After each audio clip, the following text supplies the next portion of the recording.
তুমি কি রোজ রোজ মদ খাওয়াটা বন্ধ করবে? না, করবো না।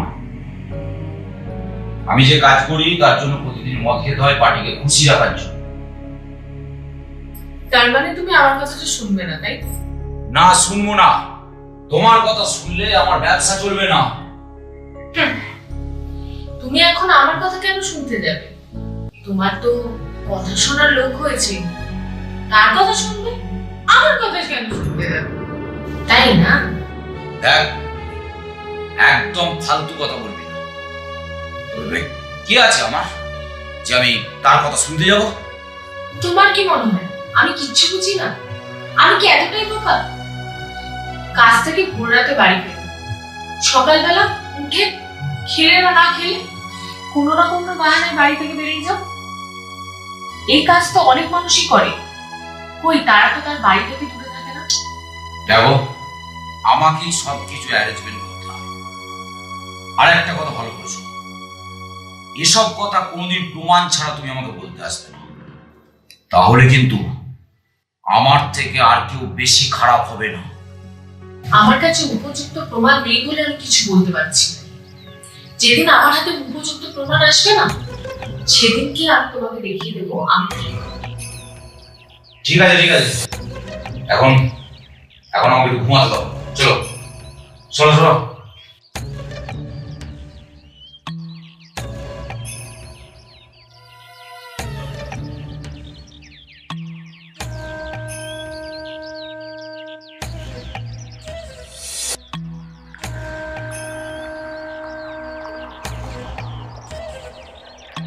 হ্যাঁ, এসো না। কি করছো? এই তো খেয়ে দুটো একটু রেস্ট নিচ্ছি। আর কখন বেরোবে? বেরোবো আর কয়েক ঘন্টা। তুমি কি করছো? এই যে আমার সোনাটার সঙ্গে করছি মানে গল্প। তোমার বউ কি করছে?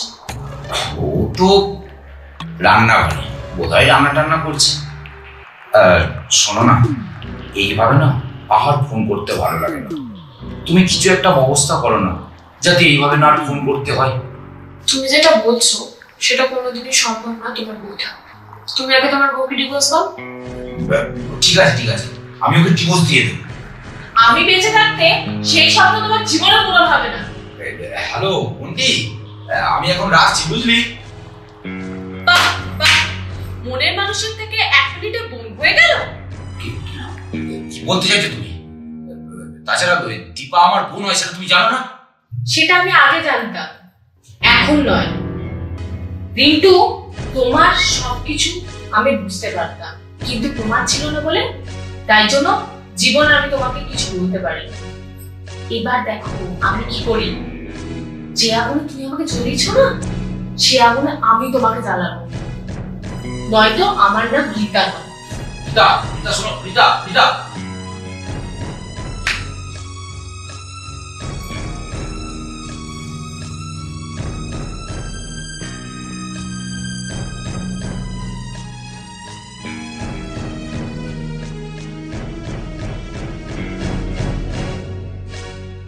বৌদি, আসতে পারি? আরে এসো এসো।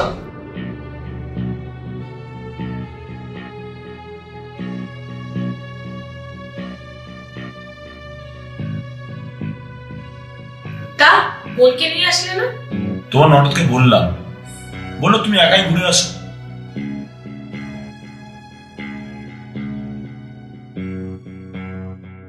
রিন্টু, তুমি আমার জীবন নষ্ট করেছো। আমি তোমার বোনকেও শান্তিতে থাকতে দেব না। বৌদি, কি ভাবছো? কিছু না, চলো চলো তোমাকে খেতে দিই। না না, আমি খাবো না। যতক্ষণ না তুমি বলবে যে তুমি কি ভাবছো, তোমার এত চিন্তা কিসে, ততক্ষণ আমি খাবো না। শোনো, তোমায় কি বলে বলো তো, তোমার দাদা আমার জন্য একটুখানি সময় বের করে না। এই যৌবন নিয়ে আমি কি করব? প্লিজ বৌদি, তুমি তোমার আঁচলটা তোলো, প্লিজ তোলো।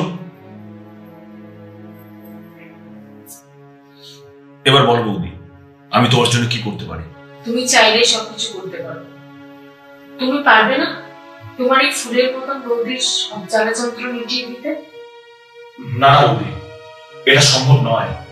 আমি যখন নিজের চাহিদা মেটানোর জন্য অন্য কারোর কাছে যাব, সেটা শুনতে তোমার ভালো লাগবে তো? না বৌদি, তুমি এটা কখনোই করো না। ঠিক আছে, আমি করবো না, কিন্তু তাহলে তোমাকে আমার সব কথা শুনতে হবে। এতে ঘরের কথা ঘরেও থাকবে, সাপও মরবে, লাঠিও ভাঙবে না। এসো, কাজ এসো। রীতা,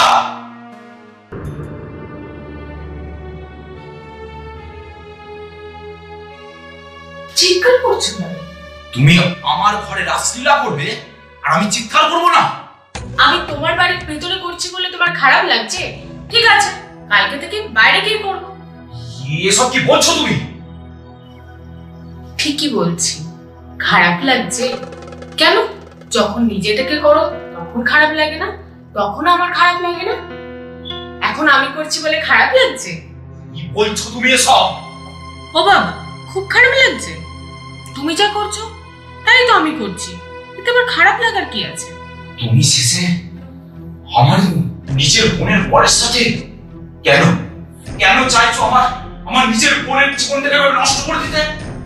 তোমার যেমনি তোমার বোনের কথা ভেবে খারাপ লাগছে, আমার দাদার খারাপ লাগবে না?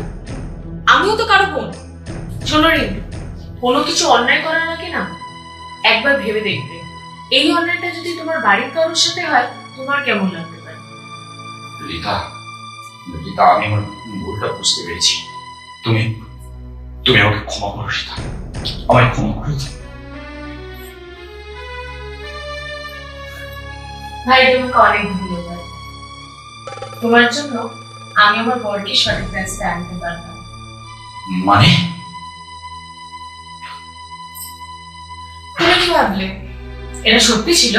হ্যাঁ? এটা নাটক ছিল। জীবনে এইটুকুনি মাথায় রাখবে রিন্টু, প্রত্যেকটি নারী সবকিছুর ভাগ দিতে পারে, কিন্তু তার স্বামীর ভাগ জীবন দিতে পারে না।